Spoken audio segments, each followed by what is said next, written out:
ഇതിന്റെ ബറക്കത്തോടെ നമ്മുടെ ഹലാലായ മുറാദുകളൊക്കെ ഹാസിലാക്കി തരട്ടെ.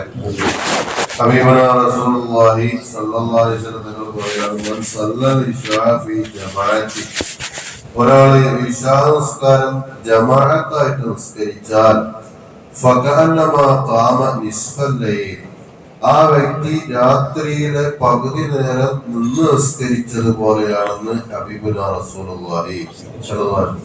ഒരാളെ ഇശാ നിസ്കാരം ജമാഅത്തായിട്ട് നിസ്കരിച്ചാൽ രാത്രിയുടെ പകുതി സമയം, ഒരു 6 മണിക്കൂർ സമയം നിന്ന് നിസ്കരിച്ച കൂലിയാണ് ആ വ്യക്തിക്ക് ഹബീബുനാ റസൂലുള്ളാഹി. കുറച്ച് സമയത്തെ കാര്യമുള്ളൂ, ഒരു 5-6 മിനിറ്റ് ഉള്ളൂ. പക്ഷെ നമ്മൾ ആ ഇശാ ജമാഅത്തിൽ പങ്കെടുത്ത അള്ളാഹു നൽകുന്ന വലിയ പ്രതിഫലം.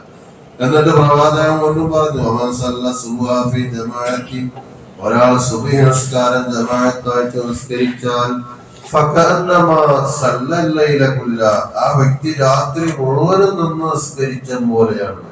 നമ്മൾ സുബ്ഹി ജമാഅത്തായിട്ട് നിസ്കരിച്ചു, ഇതിന്റെ പ്രതിഫലം എന്താ?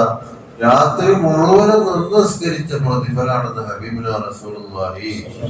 അല്ലാഹു വലിയ പ്രതിഫലം നമുക്ക് നൽകട്ടെ. നമുക്ക് ഈ സുബ്ഹിയും ഇശാവും മറ്റുള്ള ജമാഅത്തുകളിലൊക്കെ പങ്കുള്ള അല്ലാഹു ഭാഗ്യം നൽകട്ടെ.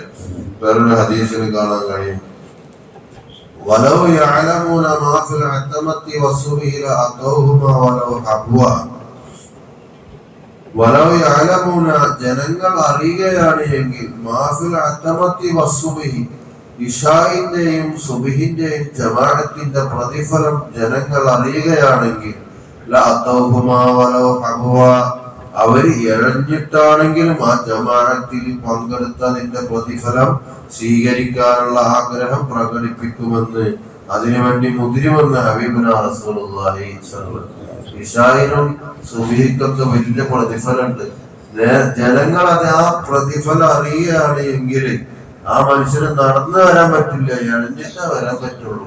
എങ്കിലും അത് വന്ന് ആ കൂലി കരസ്ഥമാക്കുന്ന ഹബീബുനാ റസൂലുള്ളാഹി സ്വല്ലല്ലാഹു അലൈഹി വസല്ലം പഠിപ്പിക്കണം. അല്ലാഹു തആല ഇങ്ങനെയുള്ള വലിയ, നമ്മളൊരു ചെറിയ കാര്യമാണിത്, പക്ഷെ ഇതിന് വലിയ പ്രതിഫലമാണ്. നമ്മൾ സുബ്ഹി ജമാഅത്തിലൊക്കെ പങ്കുകൊള്ളണമെങ്കിൽ നമ്മൾ പ്ലെയർ വേണം, രാത്രി കുറച്ചൊക്കെ നേരത്തെ ഉറങ്ങണം, അതിനുള്ള ശ്രമങ്ങളൊക്കെ നടത്തണം. എന്നാലും ഇതിനൊക്കെ വലിയ പ്രതിഫലം ഉണ്ട്. അല്ലാഹു തആല ഈ പരിശുദ്ധ സുബ്ഹി ജമാഅത്ത് നമ്മൾ കബൂൽ ചെയ്യട്ടെ. ഇങ്ങനെയുള്ള ജമാഅത്തുകൾ പങ്കുകൊള്ളാൻ നമുക്ക് ഭാഗ്യം നൽകട്ടെ. മറ്റുള്ളവർക്കൊക്കെ ജമാഅത്തിൽ പങ്കുകൊള്ളാനുള്ള തൗഫീഖ് അല്ലാഹു നൽകട്ടെ. നമ്മൾ മരിച്ചാൽ നമ്മുടെ ചുറ്റും മറവക്കിടക്കുന്ന എല്ലാവർക്കും അല്ലാഹു സ്വർഗീയമായ ജീവിതം പ്രദാനം ചെയ്യട്ടെ. ആമീൻ വറഹ്മതിക യാ അർഹമർ റഹീമീൻ. സല്ലല്ലാഹു അലാ മുഹമ്മദ് സല്ലല്ലാഹു അലൈഹി വസല്ലം. സല്ലല്ലാഹു അലാ മുഹമ്മദ് സല്ലല്ലാഹു അലൈഹി വസല്ലം. اللهم صل على محمد.